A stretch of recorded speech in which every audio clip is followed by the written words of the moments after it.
Delighted to welcome the Foreign Secretary, Dominic Raab, to the show. Good morning to you.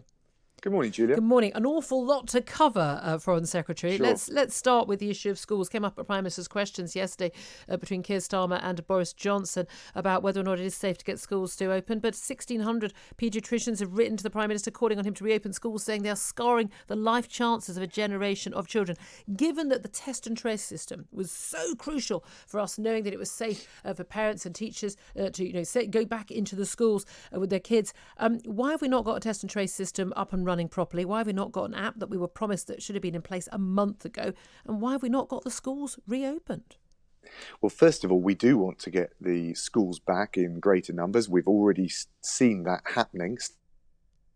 Safe and stable and sure-footed steps, primary schools, but also as of Monday, secondary schools and those in the exam years having more face time with their teachers.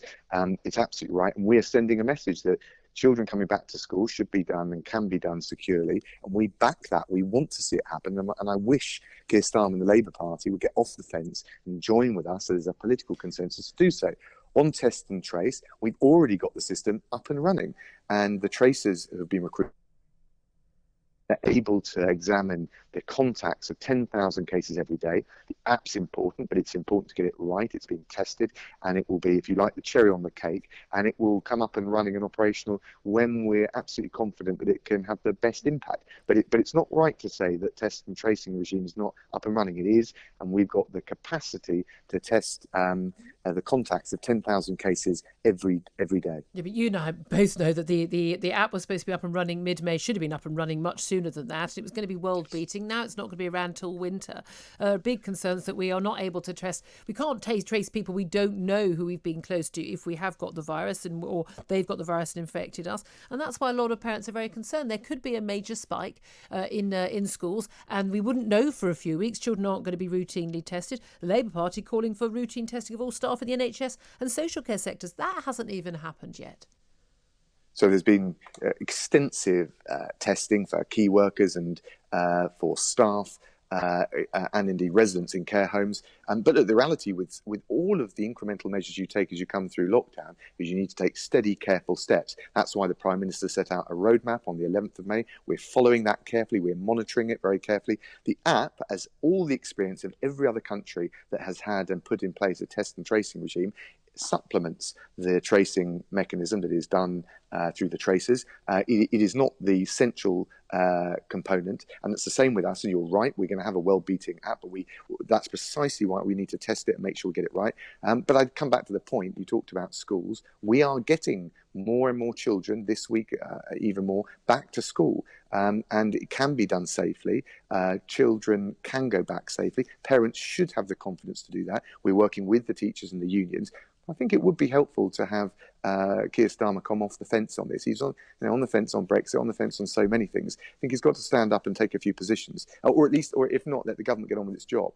This fence sitting, I don't think, is particularly helpful. Let's come back to your particular brief. You've got a new part of your brief as Foreign Secretary, taking on the international development budget. 15 billion quid of taxpayers' hard-earned money, 0.7% of GDP. Likely to go down, obviously, next year as GDP falls. But why, in taking the foreign aid budget into the department, your department at the Foreign Office, why has there not been a decision to cut that 0.7% of GDP pledge? It was a back of the envelope a pledge made at the time. No other country has done it. Why should so much of British taxpayers' money be spent on a lot of these international projects, which often do no good for the ordinary people who really, really need foreign aid help, and when no other country is doing it? It's precisely because we value aid, but also value getting bang for our buck for taxpayers' money that we're bringing in the aid budget and our well-beating development programme into the Foreign Office, so it's properly integrated with our foreign policy decision-making. We're proud that we're helping some of the poorest people around the world, and we've recently had this situation with the Gavi Summit hosted by the PM. We smashed all the records for international fundraising for $8.8 billion for a new vaccine. And I think it's a good example of where we need to integrate foreign policy decision making with our aid budget, but also where, yes, we've got a moral interest to help the very poorest and vulnerable in the world, but we want that vaccine for the British people too. So I don't quite accept this artificial dividing line, either between aid and wider foreign policy, or indeed between our moral sense of responsibility and the harder-edged UK national interest. Okay, and how important to international diplomacy and Britain's soft power is having a plane that's not plain grey in our AAF colours, but is actually covered in red, white and blue flags at the cost of £900,000 to the taxpayer? Is that crucial? Look, we have a maintenance budget that for all of our aircraft. It's a military aircraft, so it has a whole range of uses. But look, and we of course careful with taxpayers' money. But of course, look, we've got the French coming over today. President Macron. And he's coming over to pay a great honour on the people of London for our role in supporting de Gaulle and the French resistance during the war with Churchill. We're proud to have that highest honour the French can bestow. And actually, do you know what? There's some things we ought to learn from the French. And they walk tall in the world. With the fleet we've got, it's nothing like the French fleet. Now, of course, taxpayers' money, critically important, no more than we need to project influence and to allow the PM to do his job, including as the leading the charge for global Britain. But I do think that if to have the very best impact in the world, some of these symbols do have a resonance and do matter, and we should be walking tall in the world because it not only is right for projecting our influence, but it yields much greater dividends financially in terms of jobs, in terms of investment into this country, which is well worth the investment that we put in. Okay. Well, you're talking about walking tall in the world, learning lessons from the French. Why don't we learn a few more lessons from the French and start being a bit more proud of our history and proud of our culture? Emmanuel Macron made it very clear in an address to the nation a few days ago that they would not be taking down statues. They would not be rewriting and whitewashing their past. We saw the horrific sight of Winston Churchill statue being boarded up because the police apparently seemed to be incapable of protecting it from violent protesters for Black Lives Matter. We've seen it. Okay, it's been uncovered for Macron's visit today. When we now know that Cecil Rhodes' statue is going to be taken down at Oriel College in Cambridge, we've seen all of this. Edward Colston's statue ripped down.